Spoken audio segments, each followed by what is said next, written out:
House Judiciary Select Subcommittee on the weaponization of the federal government. First, I just got to get right to what William just talked about, because it's actually really hard to believe that this has actually happened. You know, the Biden administration, the Harris-Biden administration announcing yesterday that it is restarting this controversial CHNV program. As William just mentioned, I need to reiterate this because this is staggering. It's going to bring some 400,000 migrants from troubled countries like Venezuela, which is where we just talked about these violent gang members coming from, to the U.S. to live and work here. And those countries also include Cuba, Haiti, and Nicaragua. The restart comes just weeks after halting the program over fraud concerns. I mean, fraud concerns, that's the least of the concerns. We're bringing violent criminals into this country and giving them jobs. Oh my gosh, Julie, and you know, this breaks my heart. I'm a Colorado native, and growing up, my high school, Douglas County, we played high schools in Aurora, so I'm very familiar with the area. And to see how it has transformed into just an absolute chaotic mess, violent, violence everywhere in the neighborhoods, it really does break my heart. But you've heard me say it before. I'm going to say it again. You play stupid games, you win stupid prizes. And in the case of the sanctuary cities around the country who have been complicit in closing the trafficking circle, along with President Biden and Vice President Harris, they are doing the dirty work of the cartels. They have absolutely been responsible for opening up the doors to these violent criminals, where we know in countries like Venezuela, they are emptying their prisons and they are unloading these violent criminals onto our shores. And so it makes absolutely no sense that we have an open border policy, but then to add insult to injury, here we go with a pre-approved authorization for Venezuela, Cuba, Nicaragua. And let's not forget, Julie, that Iran is sending people to Venezuela, where Venezuela is then giving them documentation so that they can come into our country. It's absurd. I got to bring up the interview last night, because she was in fact asked about her record when it comes to illegal immigration. And she loved to talk about how when she was Attorney General and the work that she did there in order to guarantee that illegal immigrants that came and committed crimes here in this country would have to pay the price and they would be punished.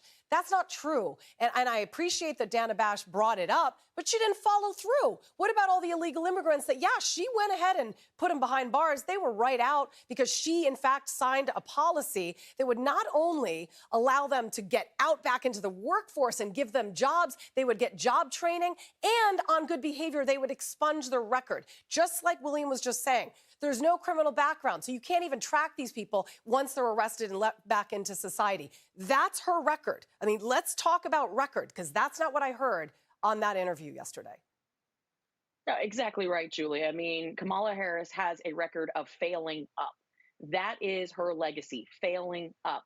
And when there is a problem, she deflects and pushes the blame somewhere else. She is never one to take responsibility for her actions or her failures. And so when you ask people, what has she accomplished? They can't name a single thing that is positive. They can only point to a broken border system, 200,000 children, unaccompanied children who have been shoved across our borders, who the administration was responsible for and subsequently lost. Of course, 10.5 million illegals paroled into the United States, on top of the 2 million gotaways that are gang members, sex offenders, and drug dealers. This is absurd, and it has turned every border town, every state and town in America into a border town. It's absurd. I want you to listen to this feisty back and forth in a CNN interview. A CNN anchor and former Trump comms director sparred over Kamala Harris's border czar title. Let's watch this. I know there's this whole nomenclature about border czar, but that was the language that was used at the time. Her purview, just to be clear, was looking at the drivers of immigration. I know we can. The Northern Triangle. I don't even really want to argue about this, because it's. I hear what you're saying, Mike. At the time, it was reported, and I'm going to be clear.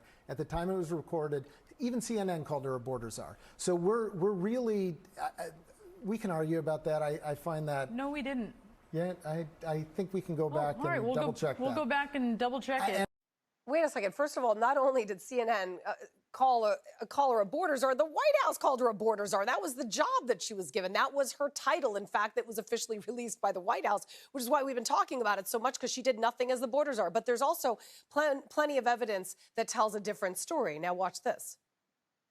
This will be her first visit to the U.S.-Mexico border region since she was appointed as the border czar. These questions have continued to dog her amid Republican attacks and attempts to conflate her position dealing with the root causes of migration as being some kind of border czar. I think that the White House hasn't necessarily set her up well. So the border, if they weren't planning to address it in a major way, do not make her your border czar. Quite frankly, there has been so much criticism against Kamala Harris. You know, she was the border czar.